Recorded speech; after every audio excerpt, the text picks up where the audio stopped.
Atreyu, enough, bud. Okay, hey, we're live, and cat chasing a fly here, and so anyhow, we're gonna actually go this way, so you guys can see me, and they're kind of in a rainbow kind of color. I don't know if it's shining through good here at this point, guys. And so anyhow, we'll just get the camera 2 on the go. And so anyhow, we're live. Oh, I got to shave too.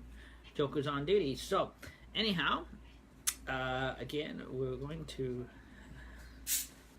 pour some pop in here, and we're going to get started. We're not going to start off with a bit of a wrist. Atreyu, that was not nice. Could have left the fly alone. A bit of a what you call a switch fist trick illusion. So again,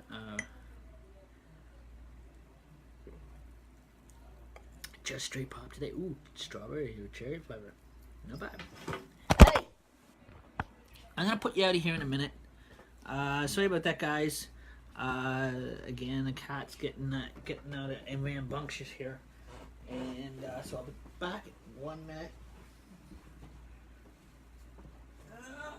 Leave the fly alone. Fine. I'll carry you upside down. Yeah, there we go. All right.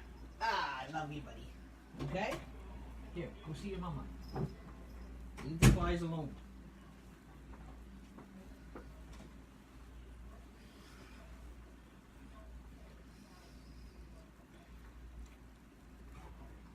So anyhow, we're back. Sorry about that, guys. And because the cat's chasing a fly and he's knocking everything over, and like usual. And so anyhow,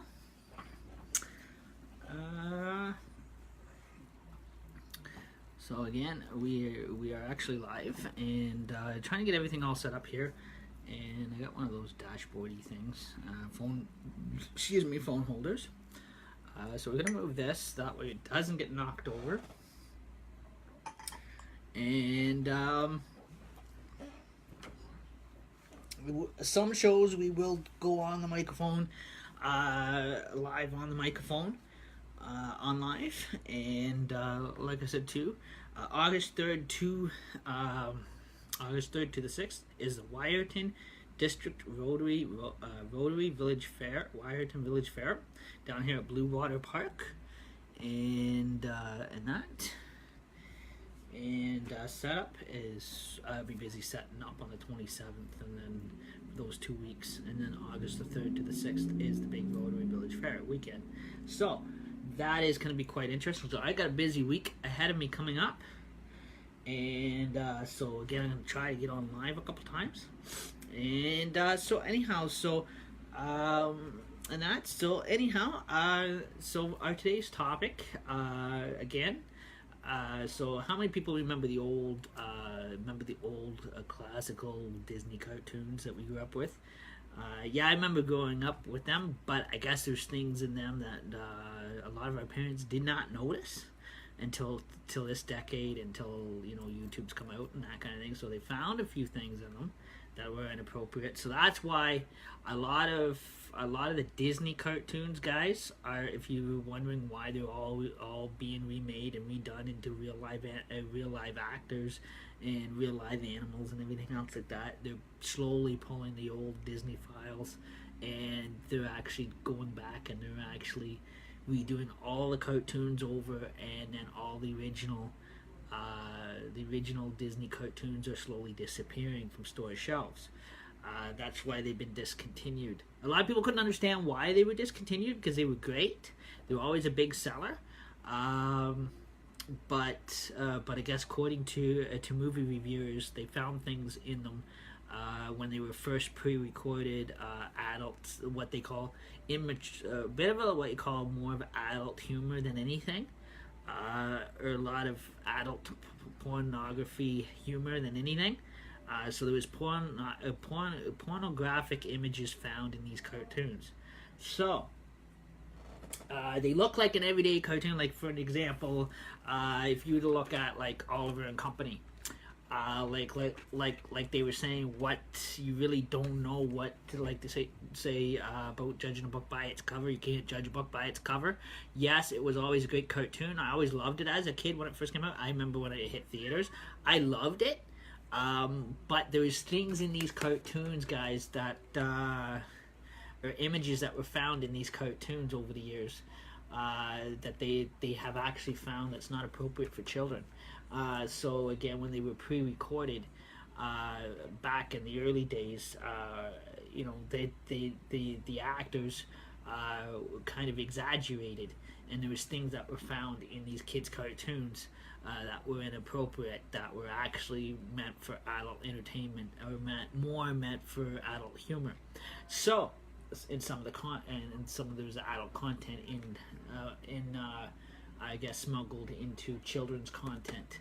So, like I said, like they say, always never ever judge a book by its cover.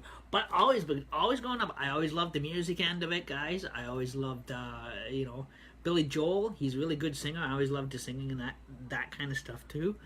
But a lot of these old movies are disappearing from store shelves. Like you can get them at flea markets, yard sales for $1 here and there, or you can get them Salvation Army 50 cents a piece. I'm buying them up 50 cents a piece. You know, like, because I remember the old classics, they're collectors. But again, like I said, there is stuff in these guys that are they have found. Even if you go on YouTube, guys, if you go top 10 inappropriate things that were found in Disney movies, cartoon movies, they got documentaries right on YouTube that explains what was found. And like if you look at for an example, Cinderella, the swearing, the way it was originally recorded, with the swearing and adult content, with the swearing and everything else like that, there's deleted scenes. Same with the Rescuers, same with the 1001 Dalmatians, all your everyday kids cartoons when they first came out, Peter Pan. If you noticed that there was always pornographic images that were found in these cartoons that we didn't even know about as kids. We were too busy watching them. We didn't to care. We didn't know nothing about that when we were kids. But there was things in here that our parents didn't know, but they used to let us kids watch them. Like even today, there's things that have been found in these cartoons, guys, that are not suitable for children, which is actually adult content, humor, and pornographic images that are hidden inside the cartoons. Again, there's a biography on YouTube about that. What they found, or top 10 inappropriate things they have found in these cartoons. I'm not saying they're not a bad cartoon to watch, but just be cautious on these cartoons. So if you guys want to know why Disney now is stripping them off the shelves, this is why they're being discontinued and being stripped off the shelves. But before there was a time where they went into a vault, and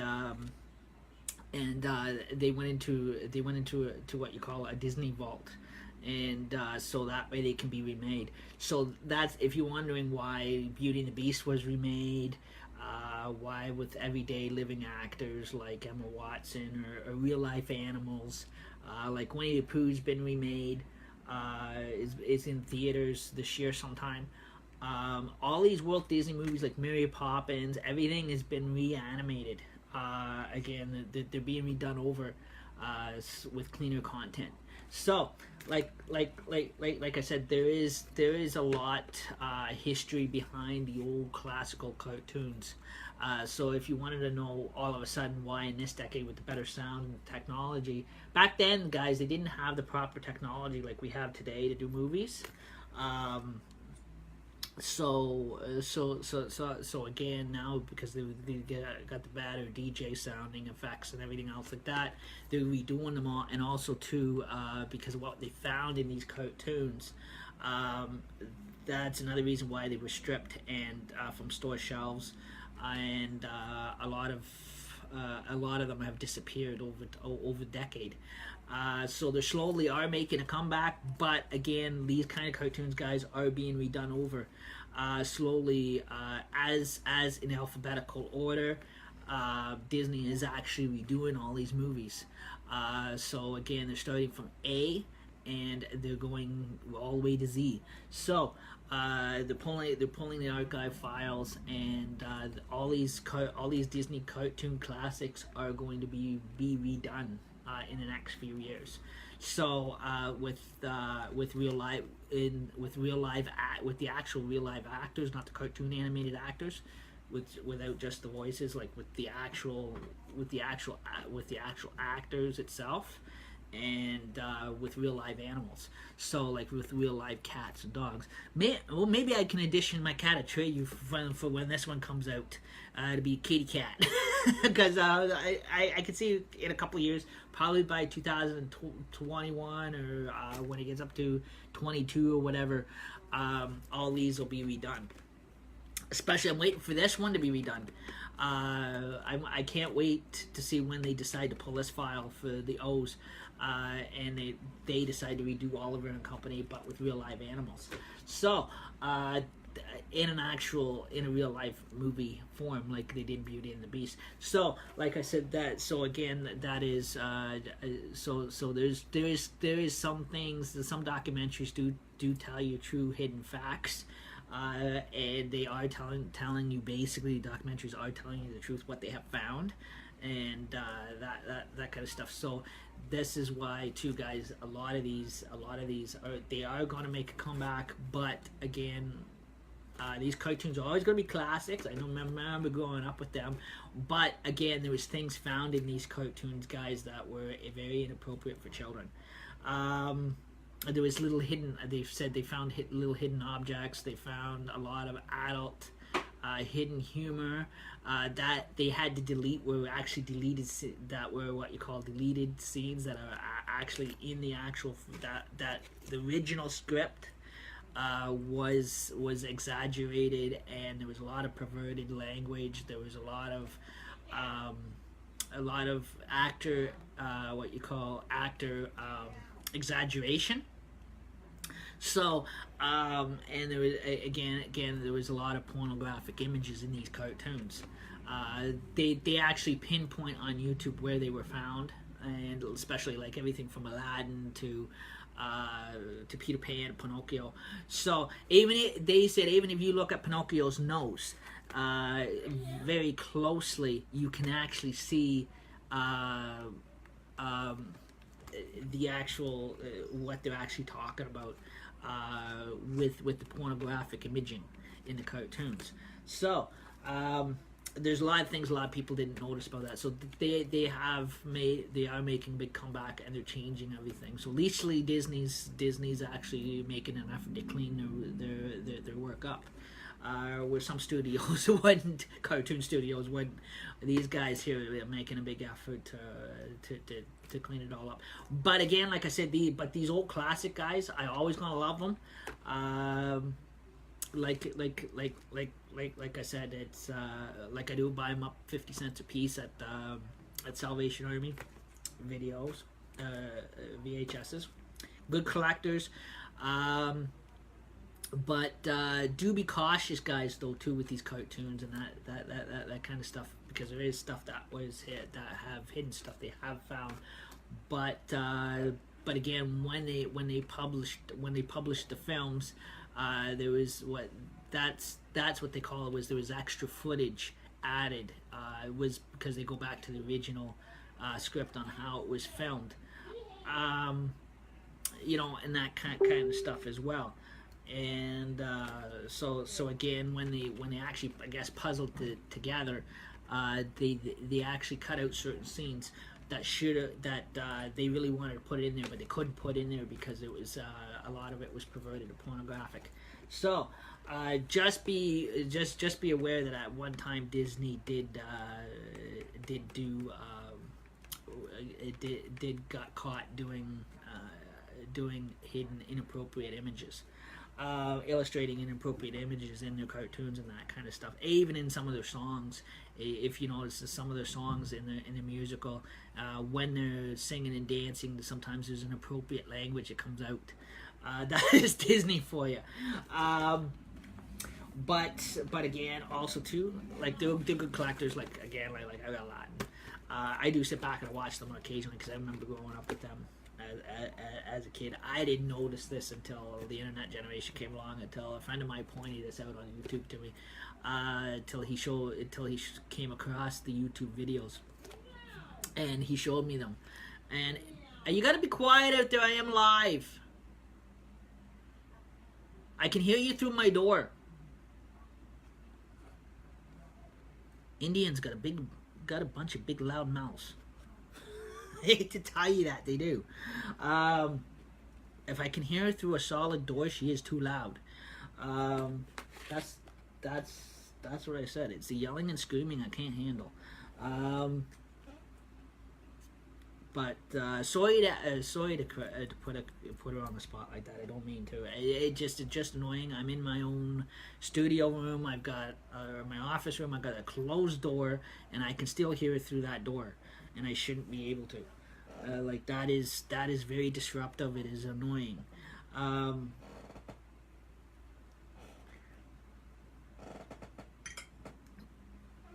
So, especially if I'm trying to talk, it is very disrespectful and annoying because, like I said, I get no respect around here at all ever, and I'm sick of it. This is a thing, but we'll get off that topic. But anyhow, this is the first time I've ever had my streams ruined like this. This is crazy. But like I said, but again, like I still push on, and that kind of thing, and I don't let that kind of thing drag me down, and I continue to get to keep these shows going as possible. But again, like I said, but again, just like you guys, I just wanted to share, guys, that there is things that have been found in those cartoons that we didn't know. I didn't even know as a kid. My parents probably didn't know when we were kids. But we watched them anyways because when we were kids, we didn't notice anything like that. As what you call actually has been actually what you call has actually documentarily been proven. But again, people make mistakes. So does big time directors, and that kind of thing. And no matter if the big time actors or directors were probably having a good drinking party at that same time as they were filming or whatever, may have been the cause of it. That kind of stuff got slipped in there when they were recording. Like I said, nobody's perfect. It was they were probably having too much of a good old time at the time, and they're probably having a big drinking party at the same time as they're trying to record and illustrate. Because I know a lot of those big guys, they're hardcore partiers and that kind of thing, and then they probably didn't realize that kind of stuff got slipped into their work, and they didn't know it. And they didn't realize they made a mistake until after it was published. But again, like I said, it's what they call adult humor, more of an adult humor than anything. But that's probably why it made so much money amongst the adults alone. But that was a joke. Again, I kind of threw that as a bit of a humor for you. But yeah, so also too, we are going to get back into what you call. So again, October the 6th, we're gonna pre-record on YouTube, and we're gonna be more lip singing. And like I said, if you guys love that lip singing, it is we're gonna bring that back for my 38th birthday, and so we're gonna make a big party out of it, guys. We're gonna have like a big YouTube party. So again, like I said, it'll be YouTube live. We're gonna try more pre-record YouTube than anything. and so again, lip sync. So you know, on that thing. So again, everything is going to be done on YouTube. So for that department. So again, Facebook is gonna be like kind of more talk social than anything. So again, it is going to be like our little Halloween. Also, too, if I can get the supplies on time, if I can buy the supplies on time, we're gonna create something up because I like making stuff. We're gonna do a Halloween, what you call it, Halloween comedy magic show. So again, there's some of the boxes. The one box is going to change color. Not change. I'm not going to physically. I think I'm going to repaint the color or sticker it, whatever. Kind of bring it out a bit more. So that way it is usable. Probably try to make a couple props. I don't think it's going to make the props. So I think basically what I'm going to do, I'm going to buy one of those game magic tricks. And that kind of kit, and we're gonna bring that on, and I'm gonna buy a deck of cards. We're gonna fool around with that. Same with the bandanas. We're gonna clip them together, and that kind of thing. So again, we're gonna try to do a bit of a what you call a bit of a bit of comedy magic show on here for you guys. Again, the Switch wrist illusions. You're gonna see that again. Again, hopefully we're gonna try for Halloween. We're gonna try for it to be pre-recorded on YouTube, so that way, you know, we can make it more interesting for you. So that way, so again, it kind of puts your mind in dispense in a different department. So again, like I said, also too, like right now we got the Rotary Village Fair coming up. Again, August the 3rd to the 6th. August the 5th, guys, is the Fireman's Dinner at the arena. I do not know how much it is. I have not gotten a bulletin. So I've seen the ads downtown and that kind of thing up in the windows. So again, I would imagine it's a reasonable price for that. Like it says, not bad. It's a barbecue roast beef dinner. And so that is quite good. So again, that is what's on the agenda for that weekend. And if the weather holds out and the fish flies hold out, no matter what, with the fish flies, we make it through the carnival. But again, like I said, if the weather actually holds out, then the night before, the last night of the fair, it'll be fireworks. So again, and the last night of the fair is the Dream Draw. So again, that is the big. The last night on the 6th is the last night of the fair is the big trophy giveaway for Hammer Slammer, and people that won their trophies and that from playing the Hammer Slammer challenge. And challenging the Hammer Slammer. So again, people that played Hammer Slammer all weekend long, paid to play Hammer Slammer all weekend, could win a trophy at the last night of the fair. So that'd be pretty good because there's a lot of Hammer Slammer contests going on. So everybody's getting in on that, and so the points add up and that kind of stuff too. Wonderful. So the Sunday, which is going to be the same day as the Fireman's Dinner that night. But that day, all day, is Kids Zone Day. That is also Kids Farmers Market Fun Day Sunday, which the fair is falling on as well. I don't know if the market vendors are going to be there at the fair. They never are, unless they made arrangements with Mike Mason to come in for the fun day and, as scheduled. To set up in amongst the fair or the other side of the park or whatever, over by the Ball Diamond or whatever, amongst the children's playing area, for they set the vendors up there or whatever, something like that because they're there every Sunday. So for the whole entire summer. Wednesday nights is the Carson's Classic Car Show, and so again, that is quite interesting activities going on in Wyerton here, and Also too, like I said too, a lot of fun stuff in the summertime. More active in the summertime than it is the winter. Usually the wintertime everything dies down, but again, only thing that doesn't pick up till spring, which February 2nd, around February 2nd, which is Groundhog Day weekend. And again, there's more fun activities in the wintertime for that.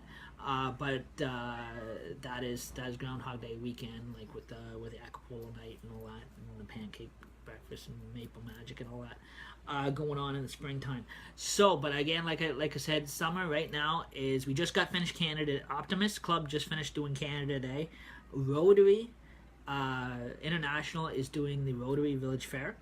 It is free admission into the park, guys. All you have to pay for is to get on the rides and your games at the fair. So anybody making their way up to Wyerton, Ontario, it is at Blue Water Park from August the 3rd to the 6th.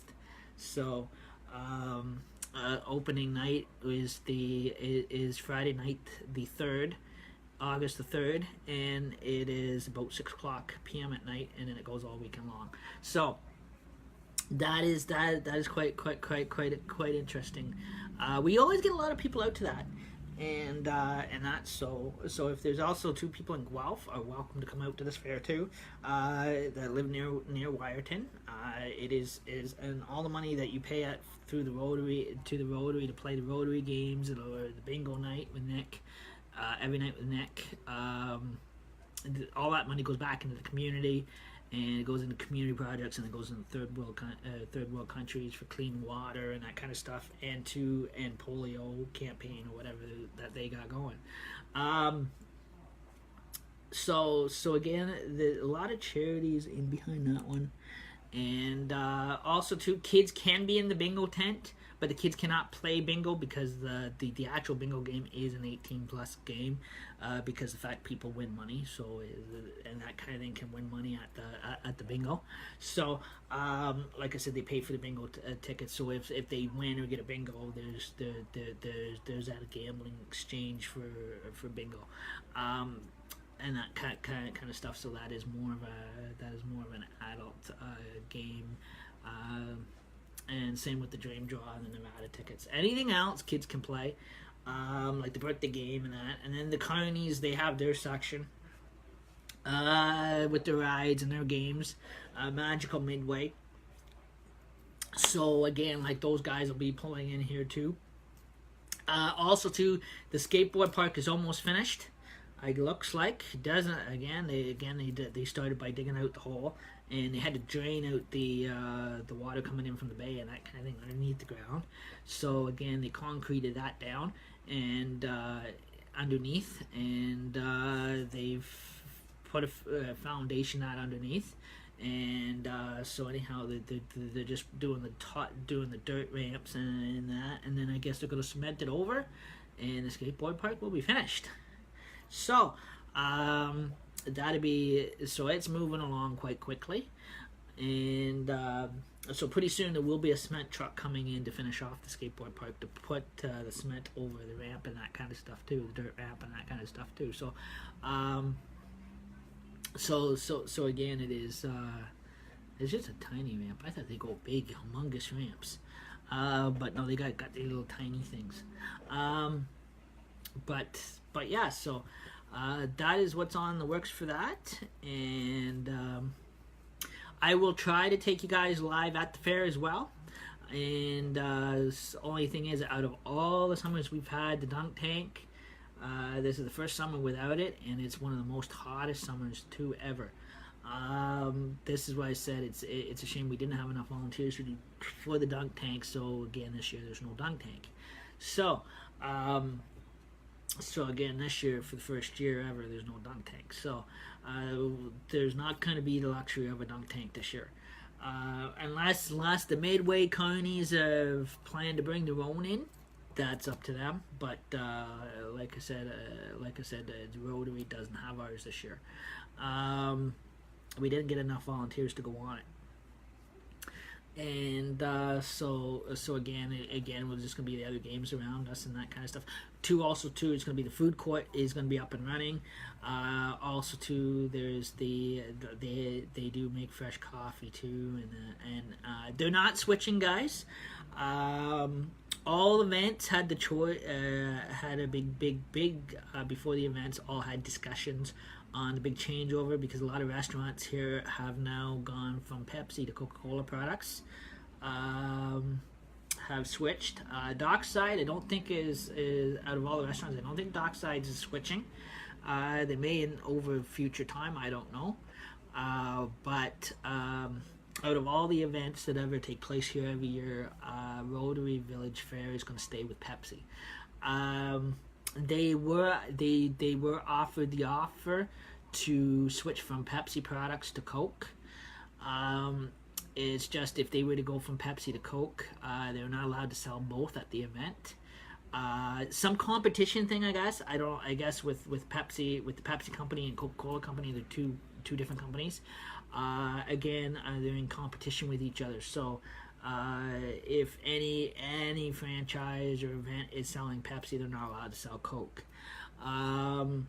If they switch from Pepsi to Coca-Cola products, they're not allowed to sell Pepsi products. So that means anything that's Pepsi, like Gatorade, Dr. Pepper,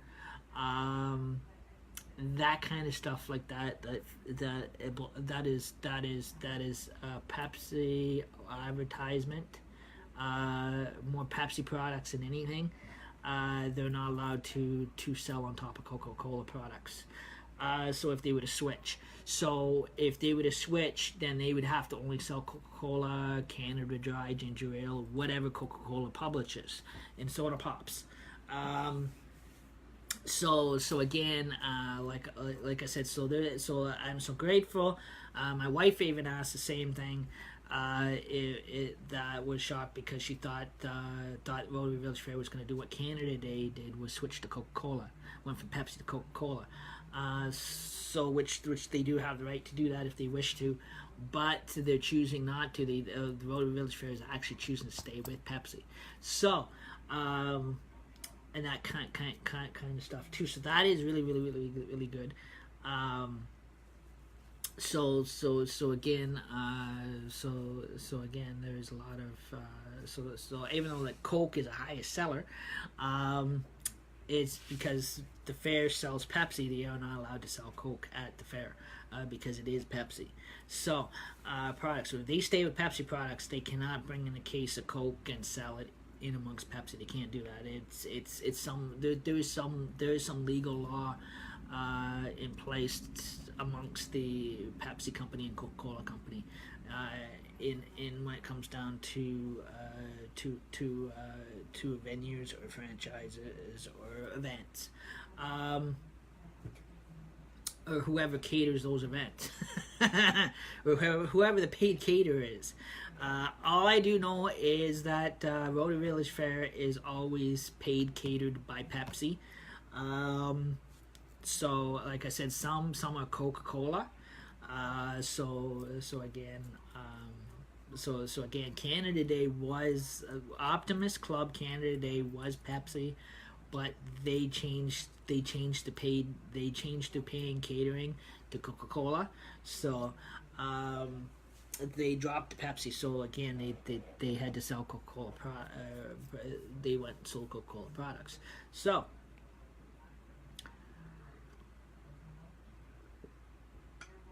when they do their bar thing and everything else like that too. So that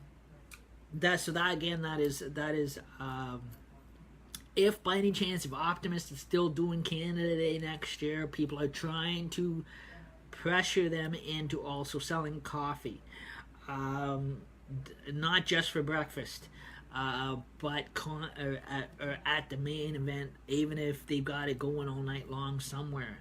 To get a coffee license on top of the bar license. Yes, the bartenders don't like it, but well, too bad. If you've got people that are going to the bar, like I'm talking about back at Canada Day, if for July the 1st, if you guys got, if you guys got a liquor license, yes, you're filling the public up with alcohol because you're buying alcohol. You have to have a hot substance drink to be selling, because not everybody drinks alcohol. But also too, on top of that, plus the people that are drinking alcohol, if you want to keep them at the event longer, and you're filling them up with alcohol so they don't get over drunk too quickly, and that you need to sell coffee. Even if it's hot chocolate, coffee, through the night tea, whatever, something that's going to sober them up halfway through the event. Because as much as you're out having a good time and they're getting over abbreviated with alcohol, but yet you're not selling any hot drink to sober them up with. It is technically they're putting themselves at fault, or at a liability responsibility. So so again, and that, so I mean, again, they cannot, if they're going to load these people up with alcohol at an event, that is great, but they have to actually allow coffee to be sold or to be served, one of the two. If they don't want to sell it, then they have to make sure that there is a free pot of coffee there, so people that are drinking can sober up in between, have coffee in between while they're drinking. So that way they can last the night longer, and then after, instead of having to put up with the harassment and getting their asses kicked out. So again, that there's some other type of alternative, so that way they can stay and enjoy the event. So that way their night doesn't get ruined, and somebody doesn't end, the bartenders don't end up with a big liability, because that technically is the bartender's fault, because the bartenders will not allow people to serve coffee, or allow coffee to be sold, because they're bitching because it takes money away from the bar. But yes, there's a point in that too, but also too, that is also violating, I found out, is also a violation of the law. So I mean, they gotta have some other type of offer. They have to have on top of, yes, they do sell regular pop, but they also have to have some type of hot substance drink offer to sober people up, because pop doesn't sober people up. I hate to tell you that, guys. If somebody's drinking and you think a can of pop, a Pepsi, you think a can of Coke or root beer is going to sober anybody up, no, it is not. Because the drug inside the pop, and with whatever's in, what kind of acid or drug that's in the pop, caffeine, whatever, is going to counteract with the alcohol and make things worse. What they need to do is, yes, coffee has caffeine in it as well, but at least the coffee is more hot substance. The coffee actually sobers you up quicker, or tea will. The hot drinks, or something like a hot chocolate, or like coffee.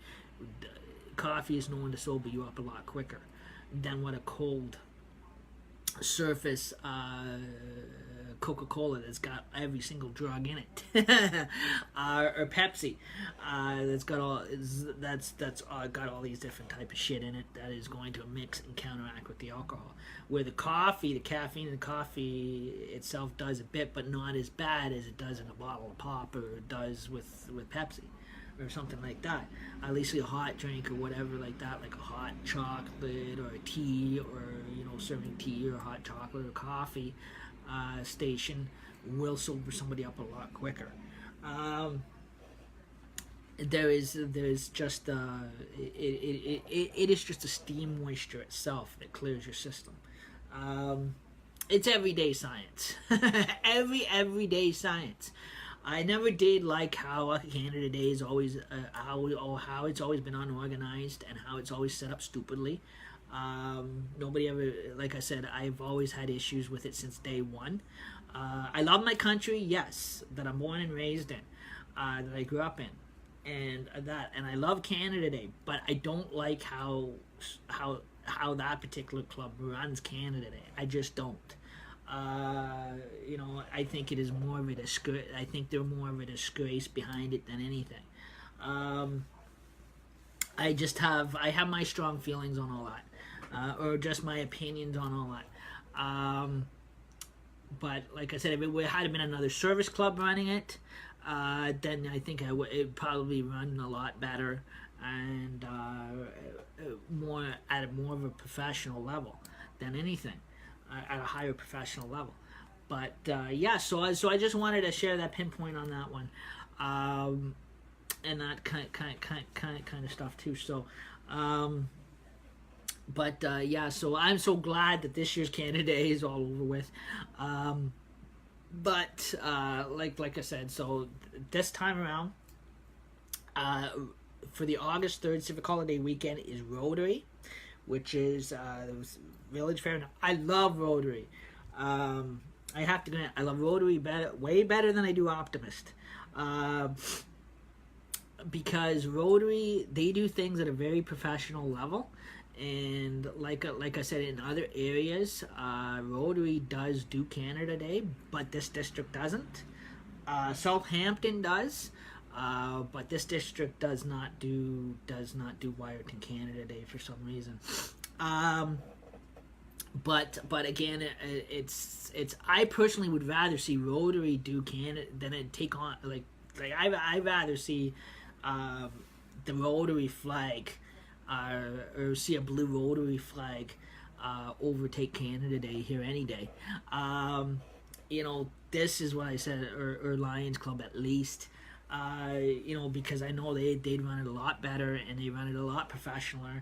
And I know even if they're running the bar, they will have coffee for sale to sober people up with halfway through the evening. And they'll do stuff at a very professional level, and they'll run it a lot higher and better. This is what I mean. Like I know Barrie is for Canada Day. Barrie and Southampton and all. Tobermory, Saul Beach is all Rotary. Southampton district. But Wiarton it's Rotary doesn't get into Canada Day, which I think kind of sucks because they probably do a better job at Canada Day than what Optimist has been doing. I can personally say that. I've seen Optimist run Canada Day, and I'm sorry. There's a couple times I've actually had to puke. The way this town's got that organized. Even if the township was running Canada Day, the Chambers of Commerce or our mayor or our city council people would run Canada Day a hell of a lot better than I've seen it ever ran. Than the way Optimist ever they couldn't even run. Optimist couldn't even run a shoe out of a paper bag if you let them. I can honestly say that. But like I said, that's why I said places like the Chambers of Commerce or Rotary or Lions Club would be a better fit for running something like that than anything. I personally think, and probably do a way better job. So I'm putting our mayor on a high pedestal because she deserves that much. Like she does a lot of hard work, everything else like that, and she should never ever be disrespected in any way. She does a lot for our community and everything else like that. But yeah.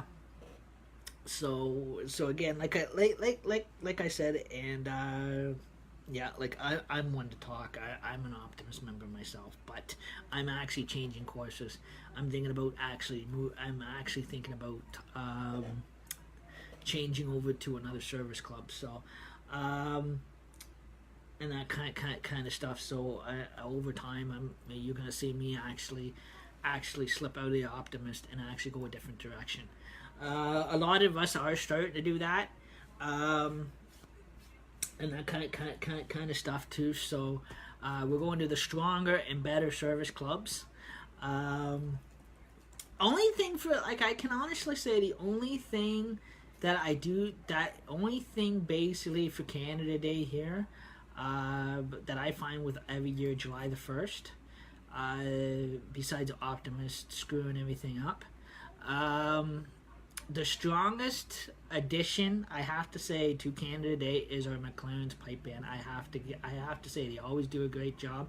Right now, they're the only ones that keep the thing strong and going. They're the main addition. Them and the Legion. Like I said, those two clubs there, our veterans clubs, or the McLaren and the McLaren's pipe band, are the only two that has actually keeping Canada Day itself as strong as it is by them just marching into the beer tent when they do and parading in. The parade procession is the only thing that keeps it quite strong. Other than that, if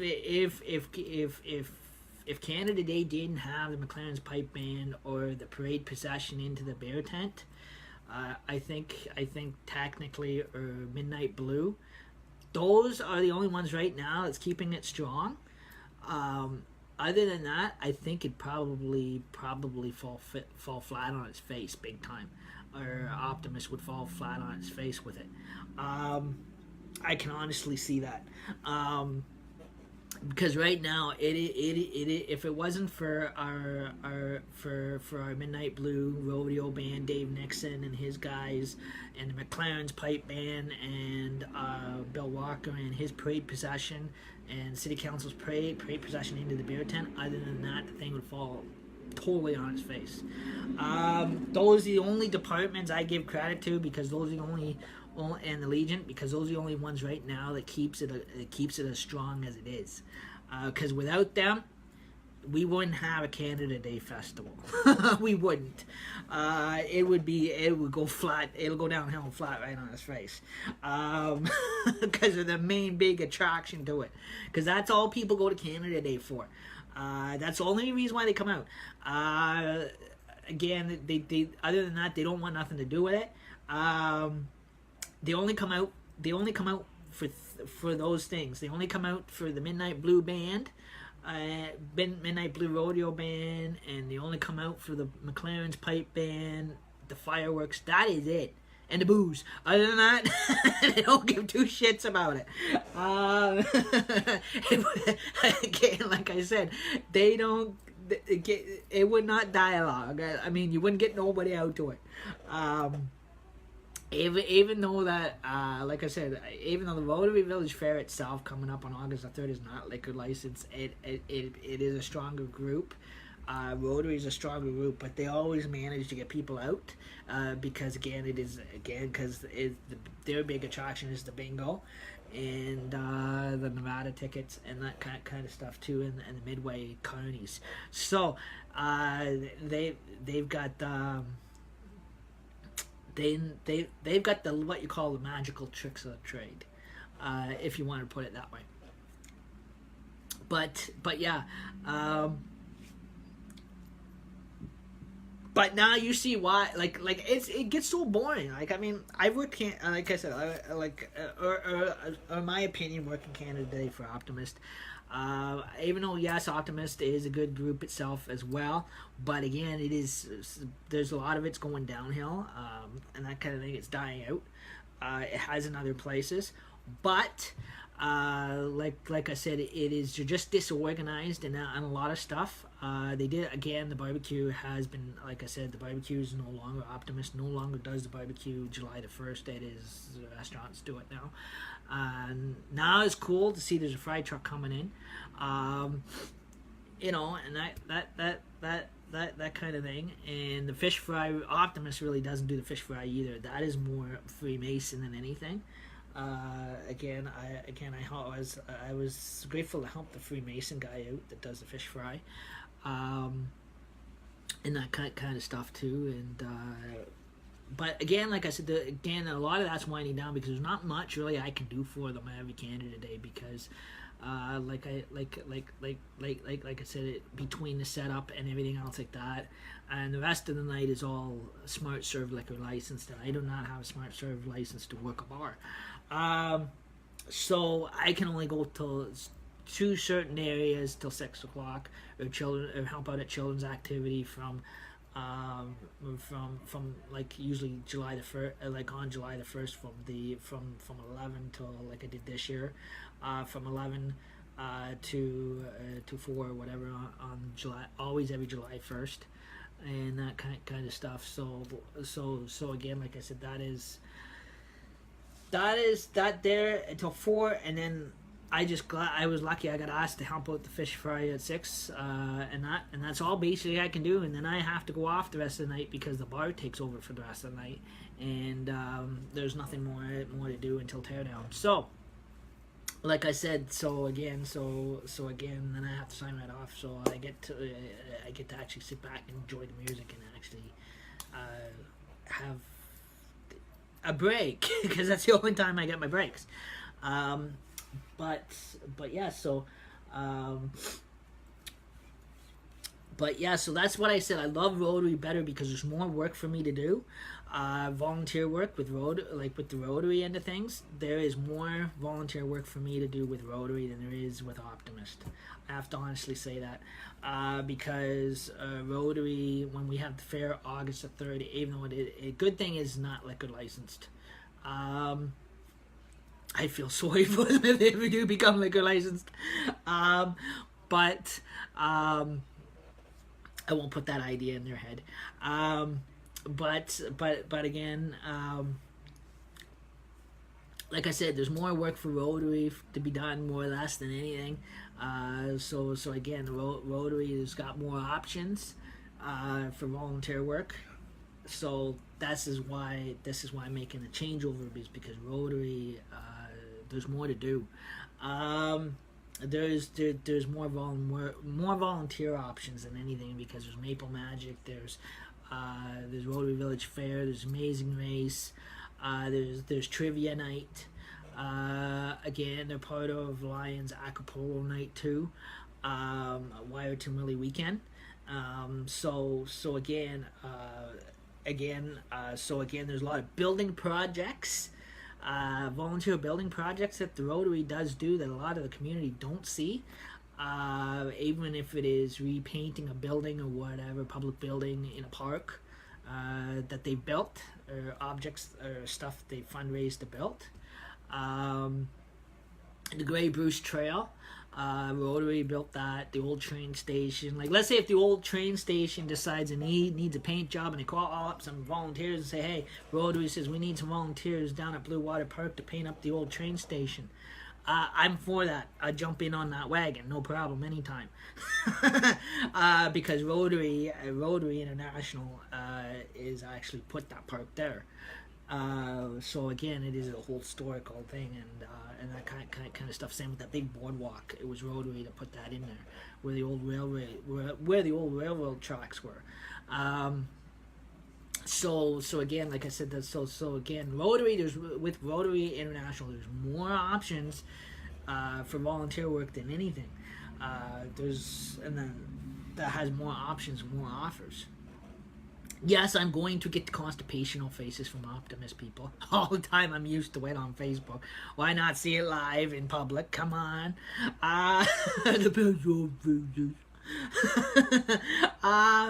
Well, that's just too bad. It's not my fault that Optimist has dropped every single little event.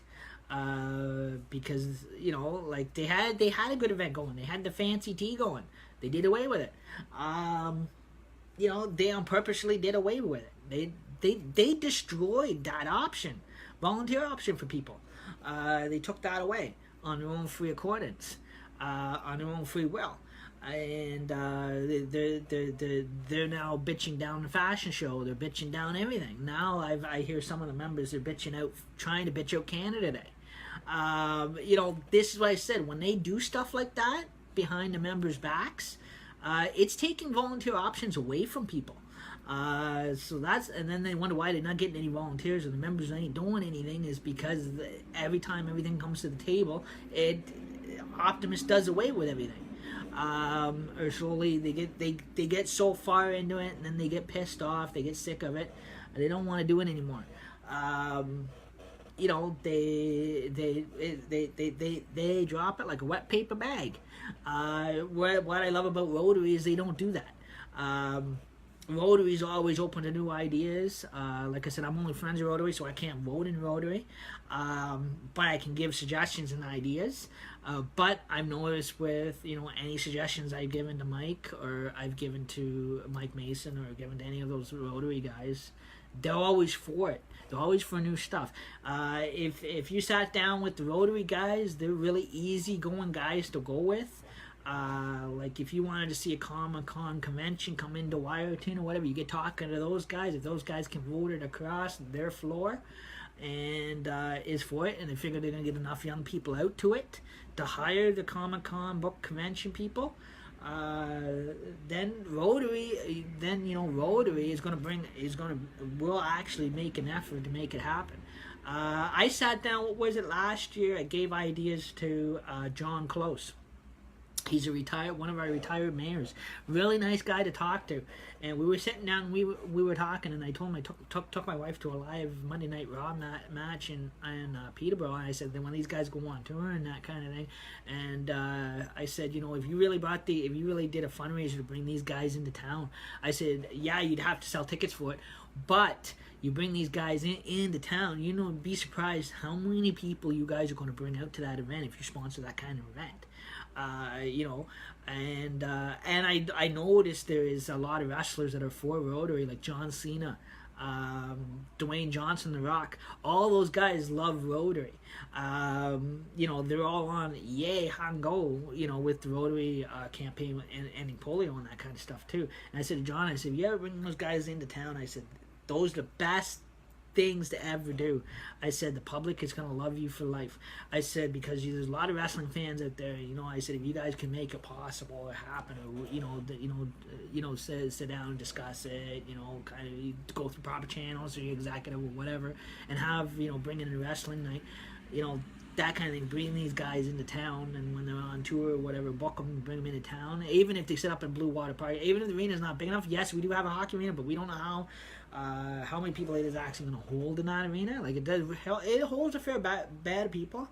But if it was a summertime event, nice time, it may be a nice Blue Water Park event. You know, they can set the ring up right down where the carnival sets up. Right there, there's hydro, everything in there. That includes the rental of the park. So, like that section there, you could get you could have the WE set poof right there in Blue Water Park. Same section that they set the carnival up in. That is really, those are really good goals to look at for future, and it brings in money into the community. Especially summertime is a good time for that because we've got all the tourists out here. We gotta, like I said, we gotta entertain our vacationers somehow to keep them coming. You know, because we cannot not afford to lose our tourist industry. We cannot afford to lose our vacationers. We came close a couple times of losing our vacationers and tourists because of this, because of the smoking bylaw that came into effect. So far, we honestly came close. Wyerton actually came close a couple times of losing our tourists because of that smoking law. And that kind of stuff that kind of drawing them away, but again, we're just barely keeping them here coming, because there's other places they could actually go if they wanted to. There's other places, other directions they could really go. You know, like I mean, it is. I'm surprised Sauble Beach is even keeping them coming to Sauble Beach, because they can go as far as Saga Beach, or they can go other directions. They can go off. You know, they could go further south, whatever. They really wanted to. You know, so like I said, tourists, travelers will go out of their way for miles or whatever.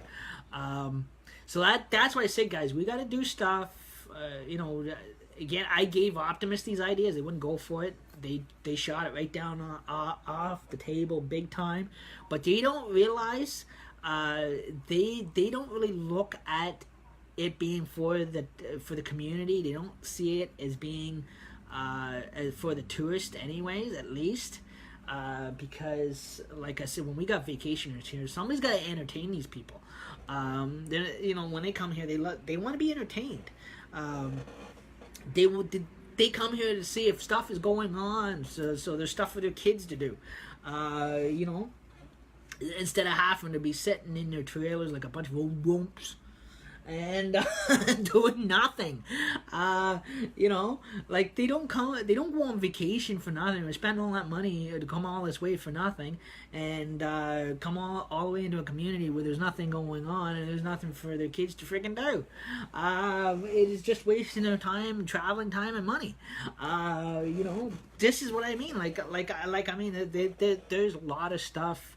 We really need to, as a community, we really got to come together and put our heads together and start thinking of things for them that we're going to bring them, that is going to keep them occupied and keep them coming, and at least there's something here for them to keep coming to. Something that, like in the summertime, and fill up the book up the summertime or whatever, fill it up, schedule it up or whatever, with some new ideas. Again, like I said, yes, these ideas can be shot down at any point in time, but I hope they don't. But again, they are good ideas to take in consideration, or kind of usually write them down at least, or talk about or discuss with and that kind of stuff, to see if this is what everybody's up to, and wants to see. But it is those are cool ideas to keep the vacationers coming. I know there's local grumps like my in-laws that don't like vacations, don't like tourists, because she hates the traffic. And she likes to swear and curse at the drivers. But beside that point, as a community, we have to have stuff that's going to draw them in. That is going to, you're going to occupy them at least. That they have something to go home and talk about, on how much of a good time we see, on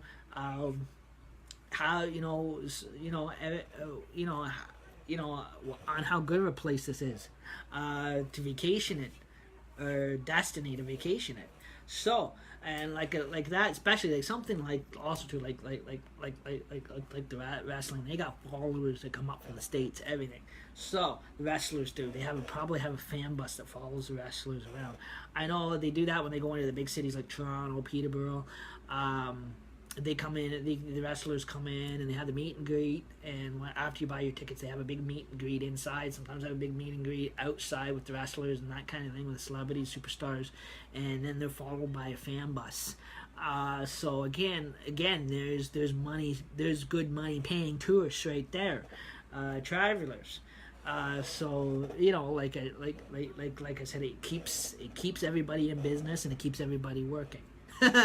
So, and definitely it keeps all the Tim Hortons people working too. So again, and that kind of stuff too. So, those are just some ideas to think about on if you really want to upgrade the place to a higher level.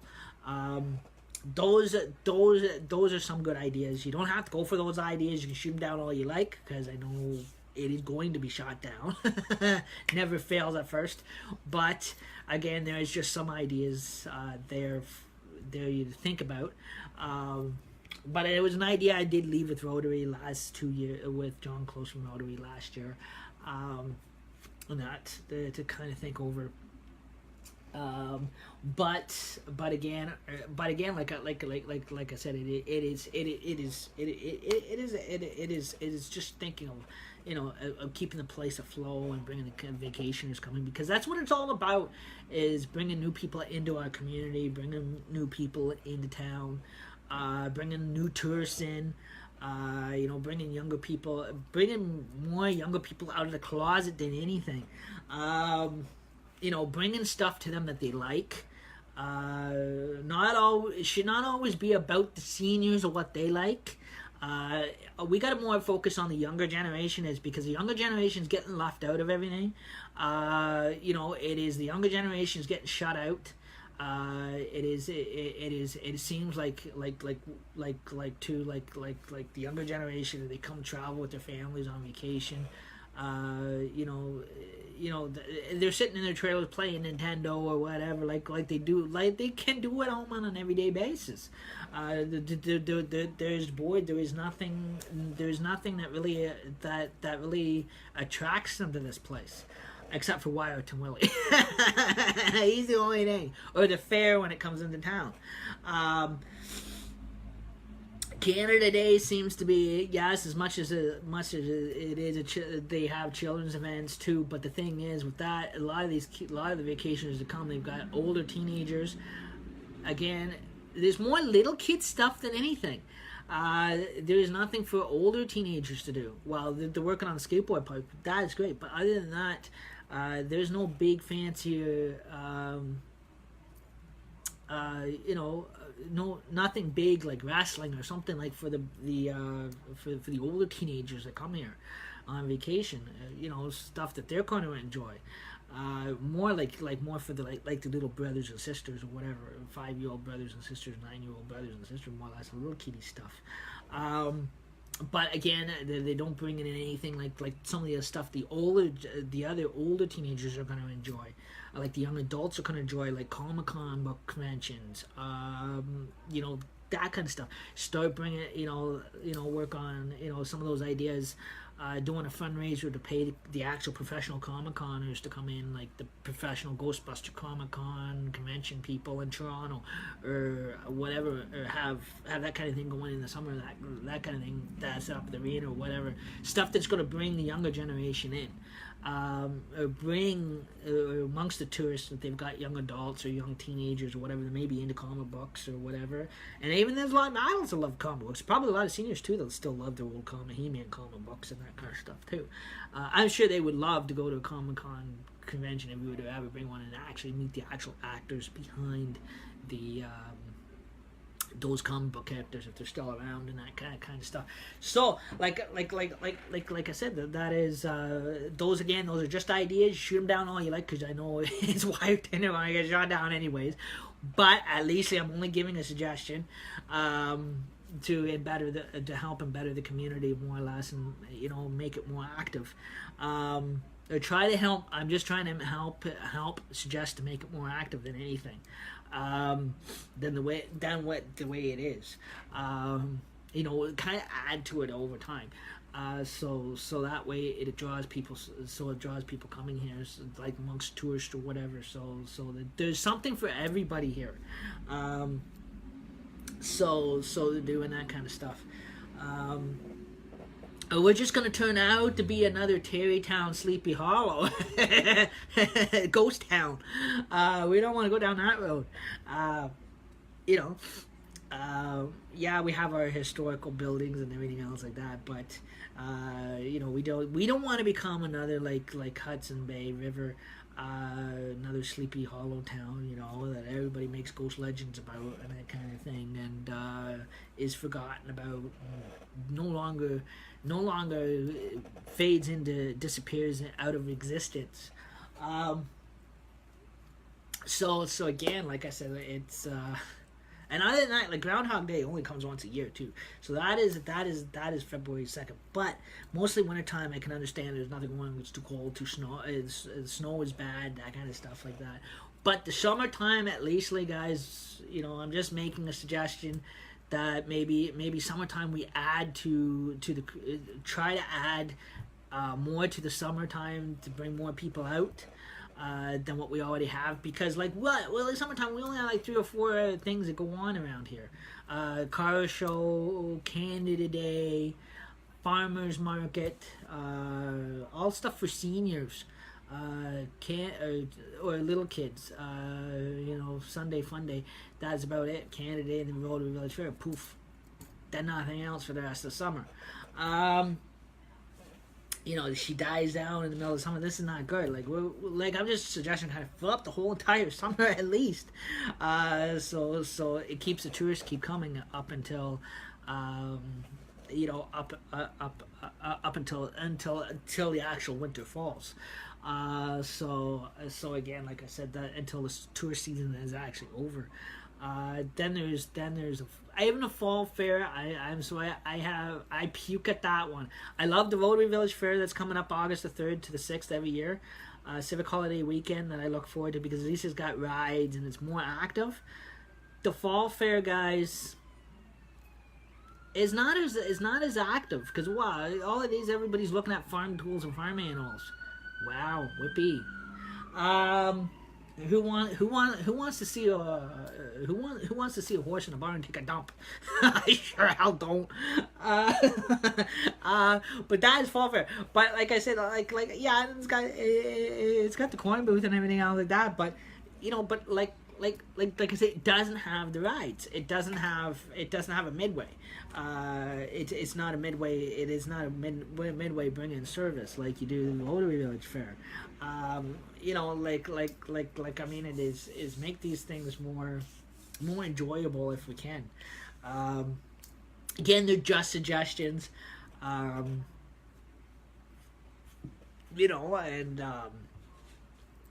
like even bring we as much as we do have we do have a Masonic Lodge here. We still have a few Masonaries around. We still have a few Shriners. Bring the Shriner Circus into Wiarton. I'm sure they can set up at Blue Water Park. They probably there or something like that. They're at mainly Blue Water Park or whatever. In that one section where Carnival sets up, at least they can put up their big top tent. And that kind of stuff in there, and those are some wonderful ideas, guys. To really bring this place up in the summertime, because I know they go everywhere else. I don't know if they're still called the Shriner Circus or not. No, my grandfather used to be the ringleader of the Shriner Circus for years when he was alive. When I was a little kid, he died of a heart attack when I was younger. Before I came in my teenage years, but he was a really, really nice man. World War II vet, everything else like that. But he was in the Freemasons. He was in all that. But yeah, and like I said, I always enjoy those guys. Were always a bundles of laugh. That kind of stuff. So again, those are just ideas. You guys can accept, shoot them down, whatever you want. But again, I'm just giving helping suggestions because that's all I can do. I can't vote on any of this, but I can only give suggestions on how it's going to better the community and that kind of stuff like that, and how it's going to bring the tourist industry up big time, because people come from all over to see that kind of thing.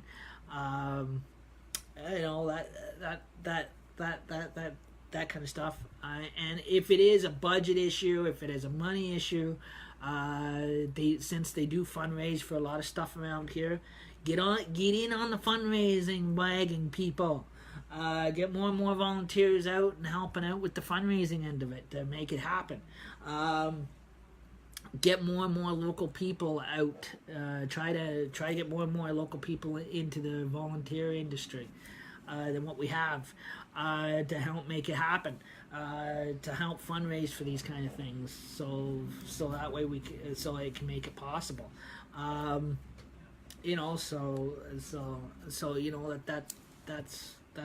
what I said. Because if you want to make it happen bad enough, get a good committee together to do the fundraising to do it all. If it is something that the community approves to do. But again, like I said, those are just suggestions.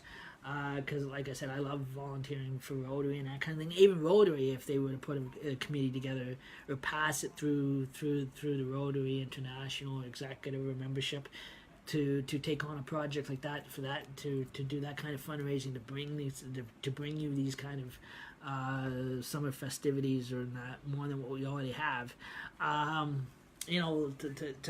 keep the tourist people coming. Mike Mason's probably saying, "Don't curse it." Shut your mouth. But yeah, so again, yeah. So like I said, that's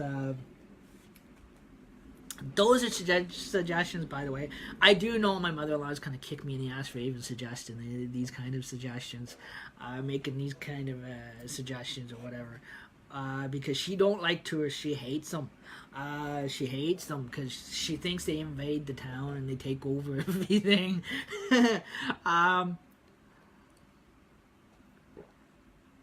But it's basically what keeps them coming, guys. If you want a very strong tourist industry to keep them coming, this is the kind of thing that brings them out. Even the big cities that has a big tourist attraction, these are type of things that bring them out of the woodwork. They bring them out of the woods. They bring them out of the closets. Do what Peterborough, for an example, does free concerts every night of the week. Well, I can't say every night of the week. Yeah, every in the summertime, all summer long, they have concerts called. They have a waterfront concert.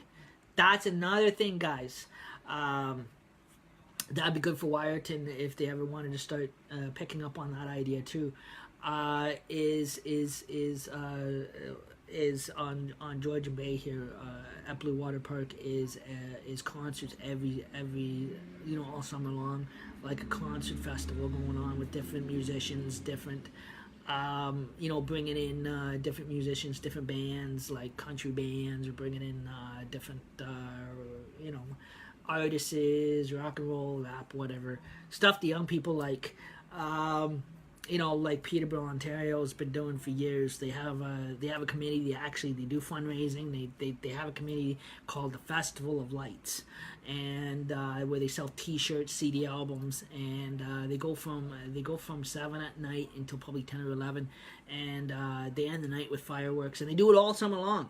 And it's a waterfront festival all summer long, and that draws the whole community together, and I mean the whole entire community, like the whole city of Peterborough meets at the waterfront, and they got free concerts going on, everything else like that. You can meet the artists and that kind of stuff, and everybody and their dog is at it.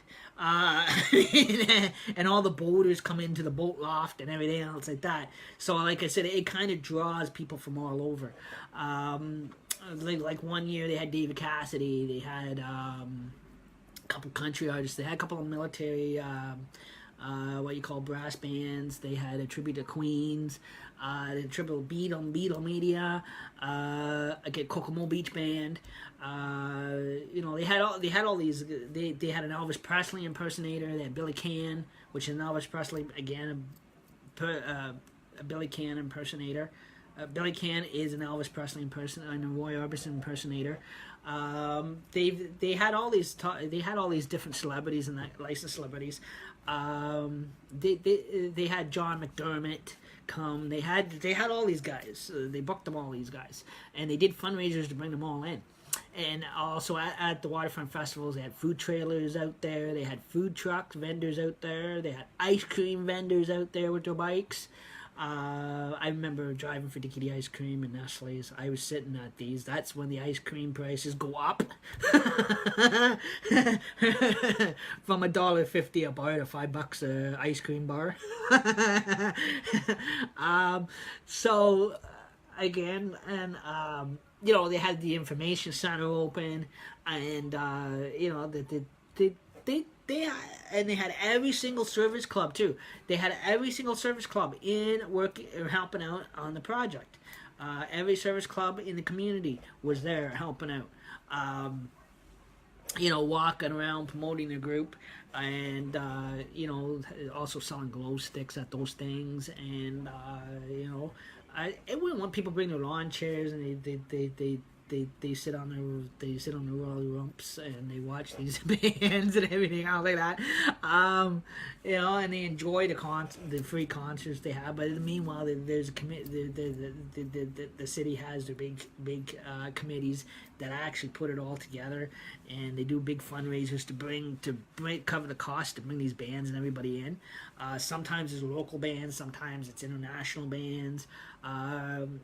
From other areas or worldwide or whatever. So again, there was a big cool lineup of festivity nights. of entertainment, and that a lot of communities love doing that, and it brought a lot of and it brought a lot of people out, and they were sponsored by different local businesses and everything else like that. So with the businessmen's association came together and everything else like that, and all the restaurants had their food trailers. I hope it wasn't blocked. Had their food trailers out. They had their ice cream trucks out. Everything. So again, the pancake or funnel cake, waffle cake, whatever they call wagon out. Gypsy wagons were all out. Face painters were out. Again, they had one big clown festival. Every Canada Day, they used to do a big, huge downtown parade. They always do a downtown parade. They actually have a committee together that actually pays for parade permit, and they do a whole downtown parade, and involves every service club, floats, everything, and it goes right down to the park, and right into the park, and which starts up at the city hall and that kind of stuff like that. All the other areas do that, and they do a big downtown Main Street parade and that kind of thing into the park, and then they have the big festivals, and they have the mulch. They have all the vendors, and then they have the multicultural food tables selling multicultural Chinese food, Asian foods, East Indian foods, everything. Everything from Scottish, Highland dancing, Highland country dancing, Irish dance, folk dancing, folk music. I remember the city I grew up in, they had this clown guy. He used to get up. Well, he never wore clown makeup, but I used to call him a clown. He was a really neat guy, Hank Fisher. He has a band called Hank and the Honkers, and he makes all his instruments out of washing machine parts, kitchen sinks, everything. He ripped his own entire kitchen sink apart to make instruments out of it. A coal miner's helmet, and a bank bell. The old bank bell is a washboard. He made instruments out of them. So he's really cool entertainer. He is really good. If Wyerton ever wants to get him, he is very good. He's very reasonable. He will travel.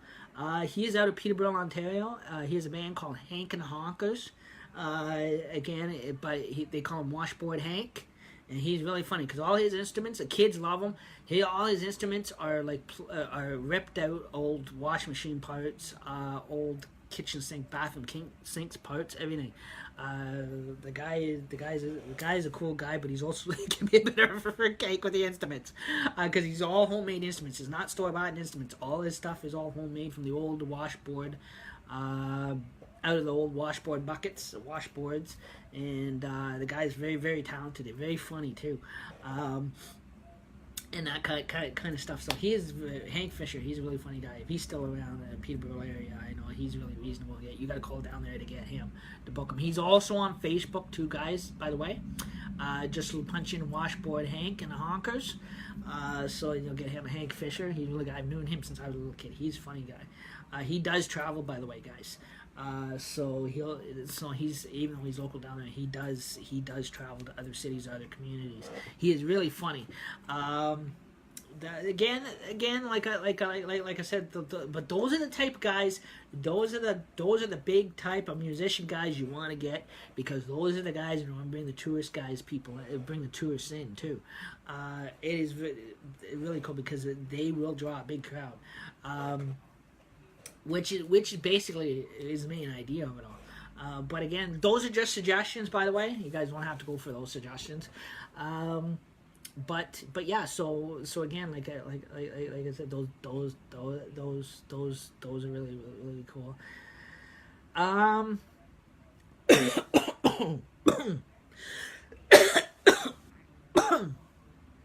But yeah. But yeah, so again, I just giving some suggestions there that kind of help bring everything up. And so anyhow, we'll get on with the social. So again, Wyerton here, Rotary Village Fair coming up August 3rd to the 6th. I am helping out on garbage cleanup afterwards as well. Changing the garbage bags over the weekend for the next day and that kind of thing. So I hope everybody is enjoying these sessions. So again, like I said, we are going to get back into some October the 6th is going to be pre-recorded on YouTube, which is going to be another lip sync, guys. challenge part's over, but it's just gonna be regular lip sync. Probably won't be as comical as it was. Maybe a bit, but not as much as the other ones were with the wigs. But we'll put that together, and that'll be October 6th on my 38th birthday. Kind of party bash or whatever for that. And so again, like I said, I got my lawn chair ready. Probably we also be everybody gonna pile in. I know everybody's gonna pile into the birthday game this year. They always do every year. So again, there's the ring toss. There's the Looney ring toss. There's the Crown of Anchor. There's the Rotary display booth, Hammer Slammer, the food court. There is going to be 7 o'clock every night at the fair, guys. Bingo with Bingo Nick. Yeah, he's got a nickname now. We call him Bingo Nick. With Nick Torrey. Torres. I can't pronounce his last name. But yeah, so again, I guess they'll be selling the early bird bingo tickets for the early birds that get there early. Before the prices, you get them for a loonie before the prices go up. A chance to win money at that, guys. You actually do get a chance to, when you buy your bingo tickets.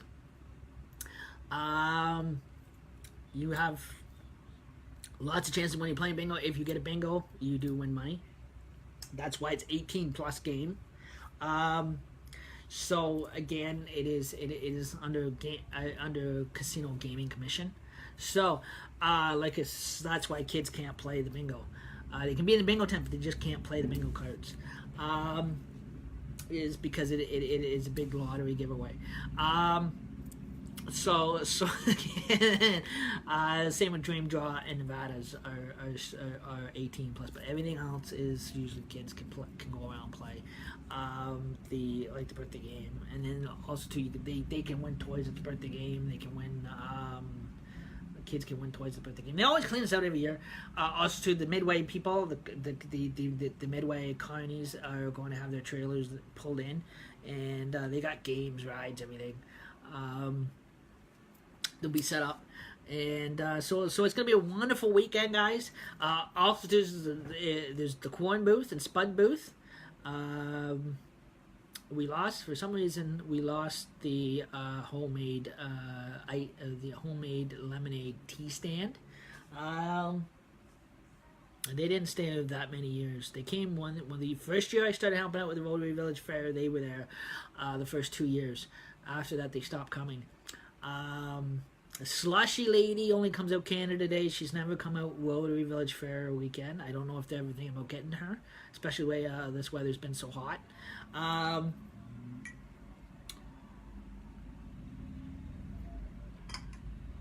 She has she sells the maple syrup slushies. So she rips up the ice in the slushy machine, and then she has the maple syrup that goes in the slushy machine, and she makes Canadian maple syrup slushies. The Snow Cone Lady. Yeah, they all got nicknames around here. The Slushy Lady, the Snow Cone Lady, Bingo Nick.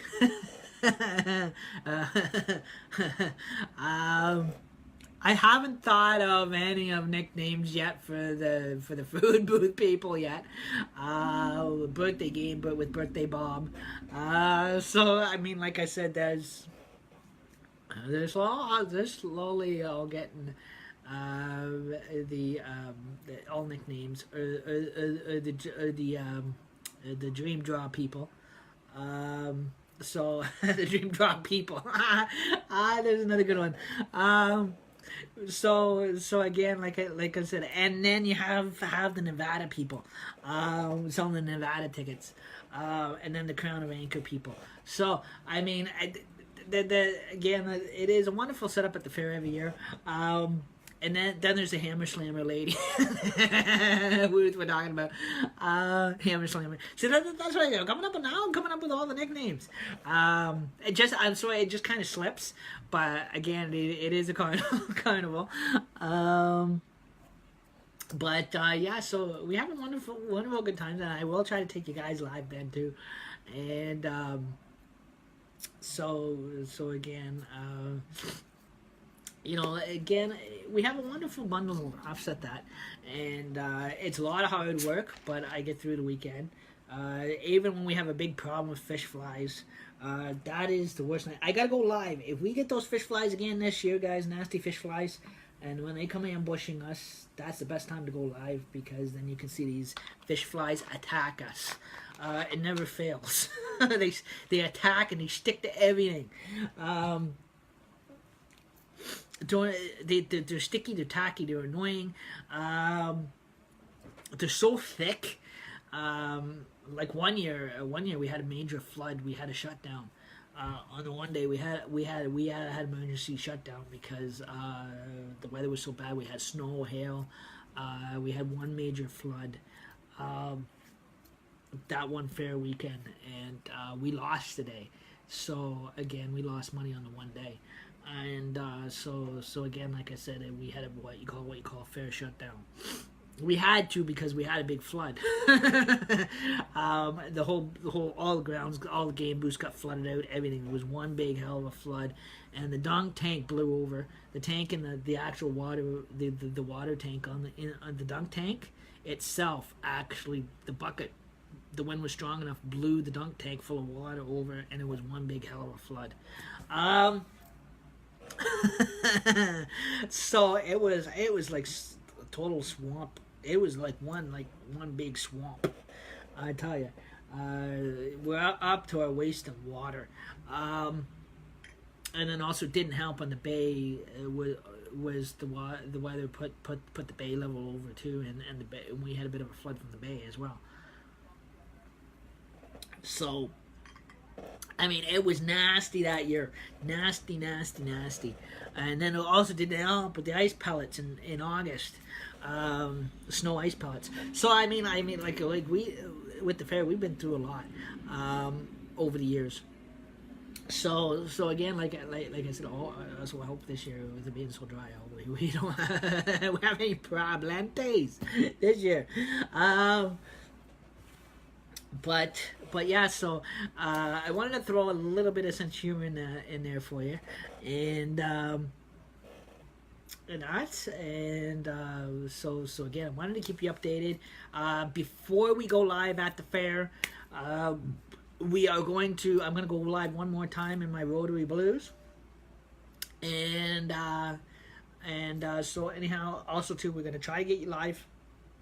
Also on the 27th, I'm going to try to get you live during the setup as well, if I can, how things are going up, and so I can, if I can do it, considering I don't get too busy. We do get kind of busy. Probably what I'm going to do is wait till the frames at least are shut up, to show you how it's coming along.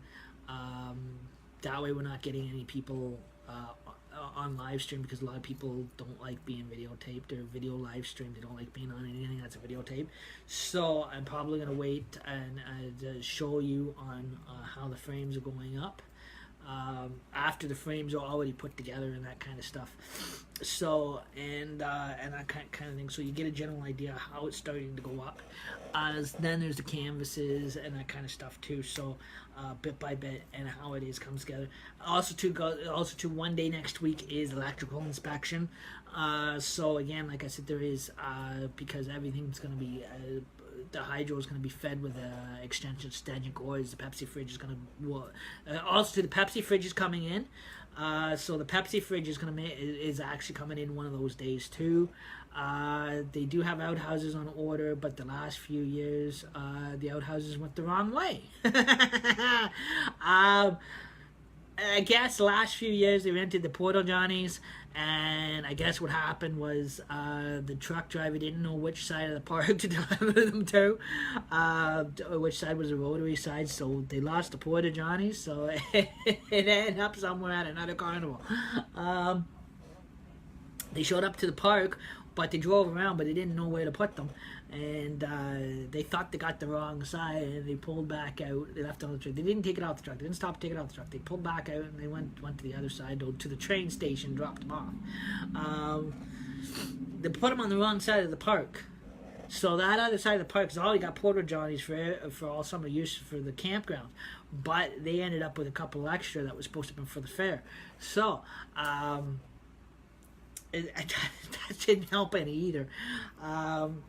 So again, it's probably going to probably get all that worked out this year. So again, and just wanted to make sure that everybody's still enjoying these sessions. And hey, Nick Boss, how you doing? And so again, those are the updates. And again, I am going to try to take you live at the fair as well when we get to the fair weekend, because we have what we call a down dead time.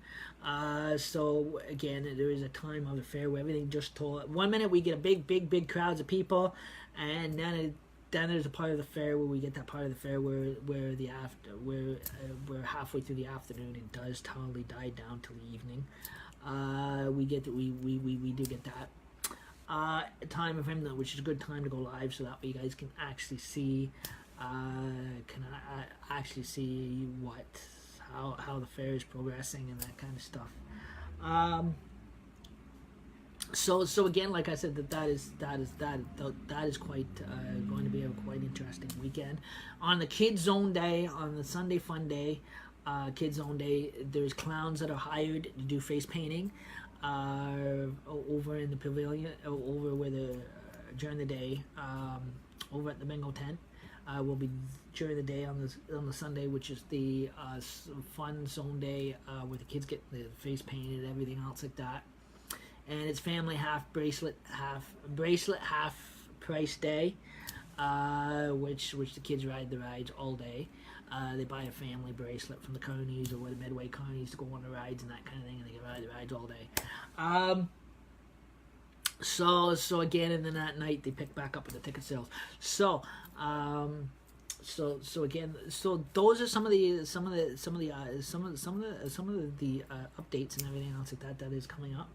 And which is our next event coming up, which is the big Rotary Village Fair, which is done by Rotary International, which is different service club, and that kind of stuff. So Optimist does Canada Day on July the 1st. Rotary does the August 3rd weekend Civic Holiday Fair. So Rotary Village Fair here. So again, those are some of our updates that we have coming up. If anybody is interested, basically that's what's going on in Wyerton here. If you're close to the Wyerton area and you're making your way up to join us for the fair weekend, you're most welcome to. My end of things, my end of the helping out with the fair starts on the 27th of July, which is this week. So again, it's a busy week for me this week on top of my papers, because this week is fair setup week. So starting on the 27th. So again, like I said, that there's in between, there's a bit of a break. Then the following week is canvassing. So like I said, and then it is the electrical inspection, and then August the 3rd we go right into the big fair weekend. So this is the part of the summer that I look forward to. Is most of my busiest times. I am going full-time volunteer. So again, like I said, this is why I'm changing directions. I am going to slowly work my way into going full-time volunteer with Rotary, and I am actually going to resign Optimist. So again, I'm choosing a different direction. I'm going into I'm going to choose to do go a different volunteer route. So again, because there is more volunteer options with Rotary than there is with Optimist. Like Optimist is gone downhill so far. With events, there's nothing left except just for Canada Day. But again, that is slowly fading out as well. So that's what I said. So with Rotary, there's more volunteer options than anything. because there's more stuff that Rotary is doing. Like there's more projects. Again, Rotary's got more stuff on the go. More volunteers needed for Rotary than anything, because there's building projects that the Rotary does with public parks, national parks, the camping grounds. Rotary owns all them guys. You didn't think there was actually an owner behind those properties, even though they are public properties you can rent and park your trailer on. But yes, somebody does actually own those properties. A lot there is service clubs that do pay for the construction of those, but properties, maintenance of those properties, and do own those properties. Rotary, it is more of a Rotary International and Lions Club that owns those properties. So, and that has ownership of those properties and the construction on them, that pay for the construction for the existence of these parks. Because without Rotary or Lions Club or Freemasons, guys, these parks would never exist. The luxury would never be there. That's why they exist. So somebody had to put them there. So again, a lot of Rotarians and Lionists have put them there. So I have actually did fundraisers and paid money and built those parks, and so that way they can be enjoyable for the public. So a lot of people didn't. If you really look at the symbolizations on the park, and next time you guys go to a public, anywhere, if you guys go to a public park and you really look at the billboard, look at the billboard on the year the park was built, and right beside it there will be a plaque. It'll either say Lions Club or it'll say Rotary beside it. Whatever service club put it there. Whatever, if it's Freemason or Rotary or Lions or Knights of Columbus or Loyal Orange Order, Masonic Lodge put it there, their symbol will be right there on that park plaque. So on the year it was built, and how long it's been there for, and who built it. So whatever service club actually built it, their symbol will be embroidered and engraved and plaqued, stamped on that park property. So public park property. So like the same campgrounds and that. You really look. So if anything, it is either Freemason symbol on there, or it is Lions Club, or it is Rotary. And that kind of stuff. The odd places it's Optimist, but majority of it all has always been Lions or Rotary or Kiwanis. So Freemasons or Knights of Columbus or somebody put it there. Nobody twitched their nose like Samantha, and poof, out it pops. Or was pulled out of a handbag like Mary Poppins. I wish life was like that all the time, but no. Some of these, that's why I said these service clubs would have done over the years, over generations or decades or historical times, would have actually paid to build it there to begin with. Same with the old train stations. Now, if you look at Peterborough, Ontario, Canada, with the Peterborough Zoo, the train that is built in the Riverside Park, which is the Peterborough Park and Zoo. They have a little kids train that goes around that goes around the park, and you buy tickets for your board. It goes through the tunnels and that kind of thing, and by the water plantation, cross the water plantation bridge and that kind of stuff too, and hydro plant. Through the gates, it's a train. It's a summer train. It's a kids' fun train. They sit on. They go for a ride. Even the adults love riding on it. Guys, that was actually put in by Rotary International. Rotary owns that train. Has built that park and zoo, and also Rotary has actually put the little kids train in there too. So that's That's what I said. Rotary's got their hands in the pie all the time, compared to the other people. The other people don't do much. The other people just look like the other service clubs just look like they're doing stuff, but really they're not. And everything all boils down when it comes down to the actual building end of things. It is always Rotary that ends up taking the credit for it.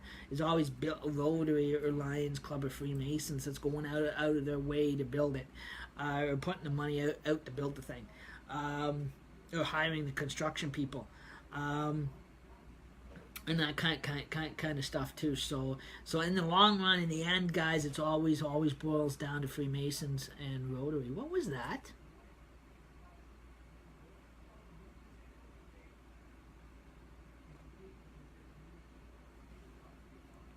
I have no idea what that was. That scared the hell right out of me. I don't know what that was. I don't know if it was a bird or what was it.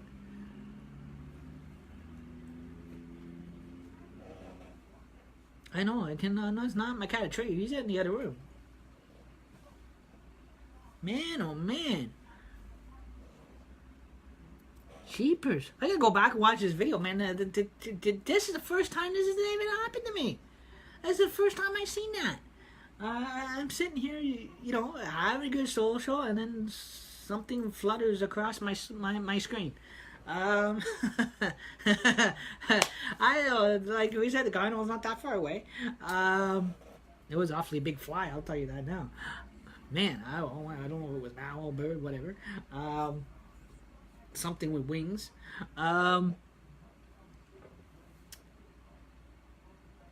Wait. Did you guys see that again? Right there. What is that? Seriously.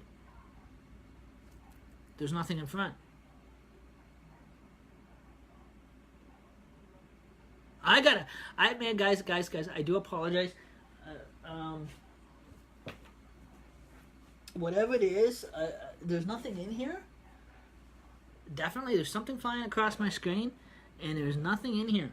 I'm telling you, at time, man. This is freaking me out big time. So anyhow, we're gonna cut short. I guess I'm gonna end this video because this thing's gonna keep going across my screen. It is never gonna fail. It is not my curtain.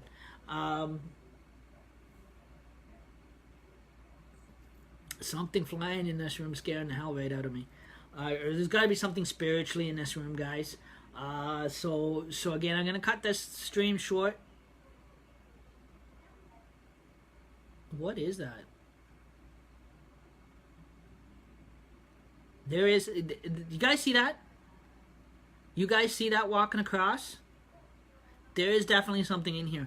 I'm gonna cut this stream short. I will try to come on tonight, considering there's no disruptions, guys. I'm gonna have this. Actually, I'm gonna have this checked out because there's something weird in here. It is totally, or there's something behind me. There's somebody in this room. There's a shadow, dark movement, whatever. There's a spiritual movement going on right now, an apparition going on right about now, and it's not even Hunter's cabin. It's a Hunter's cabin. Like I said, we done those shows, but again, sessions. So again, like I said, I got definitely there's something freaking me the hell out. But thank you for tuning in. This is Jokers on Duty. I know we have magic shows, but I'm telling you, this is one hell of a good magic trick. No magician can actually pull this off. This is freaking me the hell out too. There's one illusion freaking me out, and like I said, guys, I hope you guys have a great night, and thank you for tuning in. This is your Jokers on Duty. Have a great night, guys. Bye.